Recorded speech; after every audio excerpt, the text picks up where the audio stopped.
ഇന്നത്തെ വീഡിയോയിൽ നമ്മൾ സംസാരിക്കാൻ പോകുന്നത് ശീഘ്രസ്ഖലനം, അതായത് പ്രിമച്വർ ഇജാക്കുലേഷൻ, അതുപോലെ തന്നെ ഇറക്ടൈൽ ഡിസ്ഫങ്ഷൻ, അതായത് ഉദ്ധാരണക്കുറവ് എന്നീ രണ്ട് കണ്ടീഷനുകളെ കുറിച്ചാണ്. സ്ട്രെസ്സ്, അതുപോലെ റിലേഷൻഷിപ്പിൻ്റെ ഇടയിൽ ഉണ്ടാകുന്ന പ്രശ്നങ്ങൾ, അതുപോലെ പുവർ കമ്മ്യൂണിക്കേഷൻ സ്കില്ലുകൾ, ഇതെല്ലാം ഈ ഉദ്ധാരണക്കുറവിന് കാരണമാവുന്നുണ്ട്.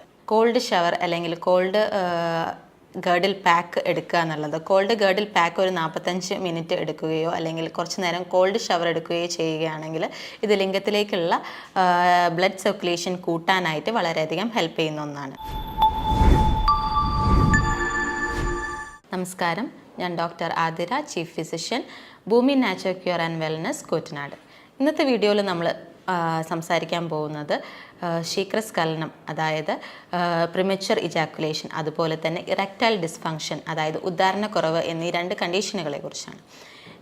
ഏറ്റവും കൂടുതൽ ആളുകൾ മടി കാണിക്കുന്ന, പറയാനായിട്ടും അതുപോലെ തന്നെ ഡോക്ടേഴ്സിനെ കൺസൾട്ട് ചെയ്യാനായിട്ടും മടി കാണിക്കുന്ന ഒരു കണ്ടീഷനാണ് ഉദ്ധാരണക്കുറവ് എന്ന് പറയുന്നത്. ഇത് എന്തുകൊണ്ടാണ് ഉണ്ടാവുന്നത്, അല്ലെങ്കിൽ ഇത് എങ്ങനെയൊക്കെ നമുക്ക് ഇതിനെ പരിഹരിക്കാൻ പറ്റും എന്നുള്ളതാണ് നമ്മൾ ഇന്നത്തെ വീഡിയോയിൽ പറയുന്നത്. ആദ്യം തന്നെ എന്തുകൊണ്ടാണ് ഇതുണ്ടാവുന്നതെന്ന് വെച്ച് കഴിഞ്ഞിട്ടുണ്ടെങ്കിൽ, നമ്മുടെ ലിംഗത്തിലേക്ക് ശരിയായ രീതിയിൽ ബ്ലഡ് സപ്ലൈ ഇല്ലാതിരിക്കുമ്പോൾ ഉണ്ടാവുന്ന ഒരു കണ്ടീഷനാണ് ഇറക്ടൈൽ ഡിസ്ഫങ്ഷൻ എന്ന് പറയുന്നത്. ഇത് രണ്ട് തരത്തിലുള്ള കാരണങ്ങൾ മൂലം ഉണ്ടാകാം. ഒന്ന് ഫിസിക്കലായിട്ടുള്ള കാരണങ്ങൾ മൂലം, അതുപോലെ തന്നെ അല്ലെങ്കിൽ സൈക്കോളജിക്കലായിട്ടുള്ള കാരണങ്ങൾ മൂലം ഉണ്ടാകാം. ഫിസിക്കലായിട്ട് കാരണങ്ങൾ എന്തൊക്കെയാണെന്ന് വെച്ച് കഴിഞ്ഞിട്ടുണ്ടെങ്കിൽ, ഹൈ ബ്ലഡ് പ്രഷർ, അതുപോലെ തന്നെ ഹൈ ബ്ലഡ് ഷുഗർ, അതുപോലെ ഹൈ ആയിട്ടുള്ള കൊളസ്ട്രോൾ, ഈ കണ്ടീഷൻസൊക്കെ ഈ ബ്ലഡ് സപ്ലൈ ബ്ലോക്ക് ചെയ്യാനായിട്ട് കാരണമാവുന്നുണ്ട്.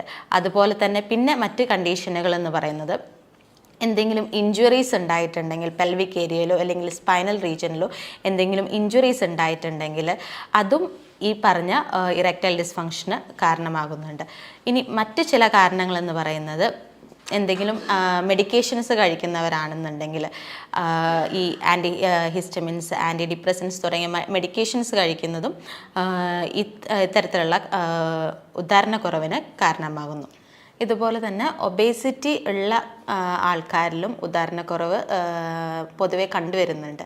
ഇനി മറ്റ് ചില കാരണങ്ങൾ എന്ന് പറയുന്നത്, കൂടുതലായിട്ടും ഇനി പ്രോസ്റ്റേറ്റ് ക്യാൻസർ അല്ലെങ്കിൽ അതിനു വേണ്ടി ട്രീറ്റ്മെൻറ്റ് എടുത്തുകൊണ്ടിരിക്കുന്ന ആൾക്കാരിൽ ഉദ്ധാരണക്കുറവ് എന്നൊരു പ്രശ്നം കണ്ടുവരുന്നുണ്ട്. പിന്നെ കൂടുതലായിട്ട് ടൊബാക്കോ യൂസ് ചെയ്യുന്നവർ, അതായത് പുകയില ഉൽപ്പന്നങ്ങൾ ഉപയോഗിക്കുന്നവരിൽ ഇതിൽ അടങ്ങിയിട്ടുള്ള നിക്കോട്ടിൻ മൂലം ഈ ശരിയായ രീതിയിൽ രക്തം ലിംഗത്തിലേക്ക് എത്താതിരിക്കാൻ കാരണമാവുന്നുണ്ട്. ഇനി മറ്റ് കാരണങ്ങളെന്ന് പറയുന്നത്, അമിതമായ മദ്യപാനം, അതും ഇതുപോലെ തന്നെ ഇറക്ടൈൽ ഡിസ്ഫങ്ഷന് കാരണമാകുന്ന ഒന്നാണ്. പിന്നെ ഹാർട്ട് ഡിസീസ് ഉള്ളവർ, അങ്ങനെയുള്ള ആൾക്കാരിലും കൂടുതലായിട്ട് ഈ ഉദ്ധാരണക്കുറവ് കണ്ടുവരുന്നുണ്ട്. അതുപോലെ തന്നെ ടെസ്റ്റോസ്റ്റെറോണിൻ്റെ ലെവൽ കുറവുള്ള ആൾക്കാരിലും ഉദ്ധാരണക്കുറവ് കണ്ടുവരുന്നുണ്ട്. ഈ ഫിസിക്കലായിട്ടുള്ള കാരണങ്ങൾക്ക് പുറമെ സൈക്കോളജിക്കലായിട്ടുള്ള കാരണങ്ങളും ഉദ്ധാരണക്കുറവിന് വഴിവെക്കുന്നുണ്ട്. അതിൽ ആദ്യത്തെ കാരണം എന്ന് പറയുന്നത് ഡിപ്രഷൻ, ആൻസൈറ്റി തുടങ്ങിയ കണ്ടീഷൻസ് ഇറക്ടൈൽ ഡിസ്ഫങ്ഷൻ ഉണ്ടാക്കുന്നു. അതുപോലെ സ്ട്രെസ്സ്, അതുപോലെ റിലേഷൻഷിപ്പിൻ്റെ ഇടയിൽ ഉണ്ടാകുന്ന പ്രശ്നങ്ങൾ, അതുപോലെ പുവർ കമ്മ്യൂണിക്കേഷൻ സ്കില്ലുകൾ, ഇതെല്ലാം ഈ ഉദ്ധാരണക്കുറവിന് കാരണമാവുന്നുണ്ട്. ഈ ഉദ്ധാരണക്കുറവ് മൂലം ഉണ്ടാകുന്ന കോംപ്ലിക്കേഷൻസ് എന്ന് പറയുന്നത് സ്ട്രെസ്സ്, ഡിപ്രഷൻ എന്നീ കണ്ടീഷനിലേക്ക് ഇത് കൊണ്ട് എത്തിക്കുന്നതാണ്. പിന്നെ മറ്റ് കാരണങ്ങളെന്ന് പറയുന്നത്, റിലേഷൻഷിപ്പ് പ്രോബ്ലംസ് ഉണ്ടാകാം, അല്ലെങ്കിൽ ഈ പാർട്ട്ണറിന് പ്രഗ്നൻ്റ് ആവാൻ പറ്റാതിരിക്കുക, ഇതെല്ലാം കോംപ്ലിക്കേഷൻസിൽ വരുന്നതാണ്. ഇനി ഇതുപോലെ തന്നെ മറ്റൊരു കോംപ്ലിക്കേഷനായിട്ട് നിൽക്കുന്ന ഒന്നാണ് ഹാർട്ട് അറ്റാക്ക് എന്ന് പറയുന്നത്. അതും ഇറക്ടൈൽ ഡിസ്ഫങ്ഷൻ ഉള്ള ആൾക്കാരിൽ, അതായത് അങ്ങനെയുള്ളവർക്ക് ചിലർക്ക് ഹാർട്ട് അറ്റാക്കിനുള്ള ചാൻസുകളും കാണുന്നുണ്ട് എന്ന് പറയപ്പെടുന്നു. ഇനി ഈ ഒരു കണ്ടീഷനെ നമ്മൾ എങ്ങനെയൊക്കെ നമുക്ക് പരിഹരിക്കാം അല്ലെങ്കിൽ കൺട്രോളിൽ നിർത്താം എന്നുള്ളതാണ് നമ്മൾ അടുത്തായിട്ട് നോക്കാൻ പോകുന്നത്. ആദ്യം തന്നെ നമ്മൾ ഡയറ്റ്, ഈ കണ്ടീഷൻ ചേഞ്ച് ചെയ്യാനായിട്ട് നമ്മൾ ഡയറ്റിൽ ചെറിയ ചെറിയ മാറ്റങ്ങൾ നമുക്ക് വരുത്താവുന്നതാണ്. കൂടുതലായിട്ട് പാല്, അതുപോലെ തന്നെ പാൽ ഉൽപ്പന്നങ്ങൾ, നെയ്യ്, അതുപോലെ മോര്, തൈര് തുടങ്ങിയവ നമ്മുടെ ഭക്ഷണത്തിൻ്റെ ഡെയിലി ഡയറ്റ് പ്ലാനിലേക്ക് ആഡ് ചെയ്യാവുന്നതാണ്.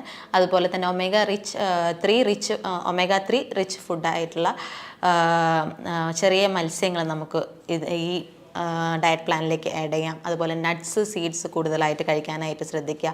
കൂടുതൽ ഗ്രീൻ ലീഫി വെജിറ്റബിൾസ്, അതുപോലെ വെജിറ്റബിൾസ് കൂടുതലായിട്ട് നമ്മുടെ ഡയറ്റ് പ്ലാനിലേക്ക് ആഡ് ചെയ്യാനായിട്ട് നോക്കുക. പിന്നെ നമുക്ക് ചെയ്യാൻ പറ്റുന്നത് ഒണിയൻ, അതുപോലെ തന്നെ ഗാർലിക്, ഉള്ളിയും വെളുത്തുള്ളിയും ഒക്കെ നമ്മുടെ ഡയറ്റിലേക്ക് ആഡ് ചെയ്യുന്നതും ഇതിന് നല്ലതാണ്. ഫ്രൂട്ട്സ് ആയിട്ടുള്ള അവക്കാഡോ, കിവി, അതുപോലെ ബെറീസ് നമുക്ക് ഡെയിലി ഡയറ്റിലേക്ക് ആഡ് ചെയ്യുന്നതും ഈ ഉദാഹരണക്കുറവിന് നമുക്ക് ഹെൽപ്പ് ചെയ്യുന്നതാണ്. അപ്പോൾ നമുക്ക് ഇത്രയും കാര്യങ്ങൾ നമുക്ക് ഡയറ്റിലൂടെ ചെയ്യാം. ഇതുപോലെ തന്നെ ബീട്രൂട്ട്, പൊംഗ്രാനൈറ്റ് തുടങ്ങിയ ഭക്ഷണ പദാർത്ഥങ്ങളും നമുക്ക് ഡെയിലി ഡയറ്റ് പ്ലാനിലേക്ക് ആഡ് ചെയ്യാവുന്നതാണ്. ഡ്രൈഡ് ഗ്രേപ്സ്, അതായത് ഉണക്കമുന്തിരി കുറച്ച് നേരം സോക്ക് ചെയ്ത് വെച്ച് അത് കഴിക്കുന്നതും വളരെയധികം നല്ലതാണ്. ഇതുപോലെ തന്നെ നമുക്ക് ഡയറ്റ് അല്ലാതെ മറ്റ് പല കാര്യങ്ങളും നമുക്കിതിന് ചെയ്യാൻ പറ്റും. പക്ഷെ അതിന് മുന്നേ നമുക്ക് എന്തൊക്കെ കാര്യങ്ങൾ ഇതിൽ അവോയ്ഡ് ചെയ്യണം, ഫുഡിൽ എന്തൊക്കെ കാര്യങ്ങൾ അവോയ്ഡ് ചെയ്യണം എന്ന് പറയേണ്ടതുണ്ട്. നമുക്ക് ആവശ്യമില്ലാതെ നമ്മളിപ്പോൾ പുറമെന്ന് കഴിക്കുന്ന ജങ്ക് ഫുഡ്സ്, അതുപോലെ പ്രോസസ്ഡ് ഫുഡുകളെല്ലാം പരമാവധി ഒഴിവാക്കാനായിട്ട് നോക്കുക. അതുപോലെ തന്നെ കൂടുതൽ സ്വീറ്റ്, അതുപോലെ തന്നെ കൂടുതൽ ഓയിലി ആയിട്ടുള്ള ഫുഡുകൾ പരമാവധി ഒഴിവാക്കാനായിട്ട് നോക്കുക. ഇതോടൊപ്പം തന്നെ നമുക്ക് ഒഴിവാക്കേണ്ട 2 കാര്യങ്ങളാണ് സ്മോക്കിങ്ങും അതുപോലെ തന്നെ ആൽക്കഹോൾ കൺസംഷനും, അതായത് മദ്യപാനവും. ഇത് രണ്ടും ഇറക്ടൈൽ ഡിസ്ഫങ്ഷന് വളരെ വലിയൊരു റോള് വഹിക്കുന്നുണ്ട്. ഇത് രണ്ടും കംപ്ലീറ്റ് ആയിട്ട് തന്നെ അത് നമ്മൾ ഒഴിവാക്കിയാലേ നമുക്ക് ഇതിന് എന്തെങ്കിലും ഒരു റിസൾട്ട് കിട്ടുകയുള്ളൂ. നമുക്ക് ഡയറ്റ് ശ്രദ്ധിക്കുന്നതോടൊപ്പം തന്നെ ചെയ്യേണ്ട മറ്റൊരു കാര്യമാണ് എക്സസൈസുകൾ. ഈ ചെറിയ എക്സസൈസുകൾ ചെയ്യുന്നത് നമ്മുടെ ശരീരത്തിനെയും അതുപോലെ തന്നെ മനസ്സിനെയും ഹെൽത്തിയായി വെക്കാനായിട്ട് ഇത് ഹെൽപ്പ് ചെയ്യുന്നു. ഇത് നമുക്ക് സ്ട്രെസ്സ്, മറ്റ് ടെൻഷൻസ് എല്ലാം ഒഴിവാക്കാനായിട്ട് ഹെൽപ്പ് ചെയ്യുന്ന ഒന്നാണ്.